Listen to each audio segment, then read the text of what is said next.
শ্বশুর বাড়ির মন জয় করা আর কচুর পাতায় জল ধরে রাখা অনেকটা একই ব্যাপার।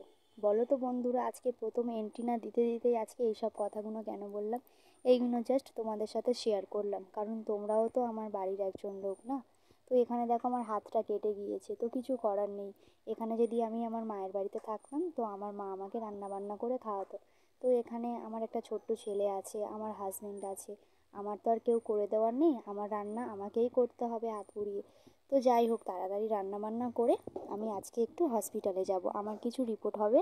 সেই জন্য একটা কথা বন্ধুরা, তোমরা অনেকেই এটা দেখবে, তুমি শ্বশুরবাড়িতে যতই কাজ করো না কেন তোমার একটারও কাজের নাম হবে না। তুমি যদি একটু বসে থাকো, একটু ঘুমাও বা একটু শুয়ে থাকো, তখন দেখবে ওনাদের ঠিক চোখে লেগে যাবে।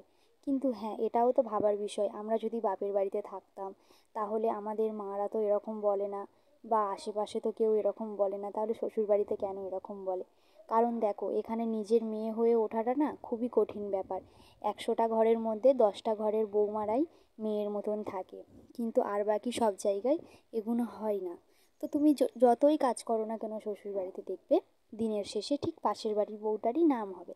নিজের বাড়ির বৌমারা যতই কাজ করুক না কেন সেখানে কোনো নাম হয় না। আর তুমি শ্বশুরবাড়িতে দেখো না কেন, সকাল 10টায় তুমি যদি ঘুম থেকে ওঠো সেটা বৌমার দোষ, বা যদি শাশুড়ি মায়ের মেয়ে যদি ঘুম থেকে সকাল 10টায় ওঠে সেটা কোনো ওনাদের অসুবিধে নেই। যত অসুবিধা সব আমাদেরকে নিয়ে, বুঝতে পেরেছো? তো দেখো, তোমাদের সাথে গল্প করতে করতে আমি এখানে চলে এসেছি। তো এখান থেকে আমার বেশি কিছু কাজ নেই, শুধু আমার রক্তটা নেবে, তো আমার রিপোর্টটা পরে দেবে। তো আমার থাইরয়েডের জন্য আমি এখানে ব্লাড দিতে এসেছি। তো বন্ধুরা, আমার রিপোর্টে কি আসে না আসে আমি একদিন তোমাদেরকে সব কিছু বলবো। একদিন না, মানে রিপোর্টটা হাতে পেলেই আমি তোমাদের সাথে সব কিছু শেয়ার করব। আর তোমরা আমার এই কথা থেকে কেউ কোনো খারাপ মন্তব্য করবে না, যে আমি হঠাৎ করে কেন এইসব নিয়ে আলোচনা করলাম। কারণ দেখবে, এটা 99 বৌমাদের পক্ষে, এটা সবার ক্ষেত্রেই এটা হয়ে থাকে, এটা আমার একার নয়। তোমরা আরও একটি জিনিস খেয়াল করবে, দেখবে বৌমার ভুল না হওয়ার সত্ত্বেও যে বৌমার ভুল খুঁজে বেড়ায় সেই হলো একমাত্র শাশুড়ি।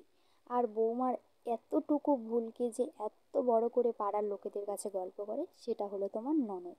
আর সব কিছু মুখ বুজে সহ্য করে দেখবে তোমার ওই জগন্নাথ শ্বশুরমশাই। উনি সবার নাটকটা দেখবে, কিন্তু উনি চুপচাপ বসে থাকবে, যেন উনি কিছুই জানে না। এত মানে সব ভিলেন তো, এরকমই বললাম। তো যাই হোক বন্ধুরা, তো আমার ভিডিওটা ভালো লাগলে অবশ্যই লাইক কমেন্ট শেয়ার করো। আর বন্ধুরা দেখো, আমি যে কথাগুলো বললাম কিছু কিছু ক্ষেত্রে এগুলো সত্যি হয়ে থাকে। তো একটি ভিডিও, একটা লাইফস্টাইল, আমি যেমন আমার লাইফস্টাইল ব্লগ, তো এগুলো করতে গেলে তোমাদের সাথে সব কিছু শেয়ার করতে হয়, না হলে তোমরাই বলবে সব সময় দিদিভাই শুধু মানে আনন্দের মানে সব কিছু শেয়ার করছে, দুঃখের কোনো কিছু শেয়ার করে না। তো আমি তোমাদের সাথে সব কিছু শেয়ার করব। এটা আমার মিতা লাইফস্টাইল, মানে সব কিছু আমার জীবনের যা গল্প আছে সব কিছুই আমি তোমাদের সাথে শেয়ার করব। তোমরা শুধু ধৈর্য ধরে আমার এই ব্লগটা দেখবে, আমাকে শেয়ার করবে ভিডিওটা, আর লাইক কমেন্ট সব কিছুই করবে, আর আমার এই চ্যানেলটা সাবস্ক্রাইব করবে। এখানে বন্ধুরা আমরা সন্ধেবেলা একটু বেরিয়েছিলাম, তো মায়ের সামনে আমাদের গাড়ির স্টার্টটা অফ হয়ে গিয়েছিল।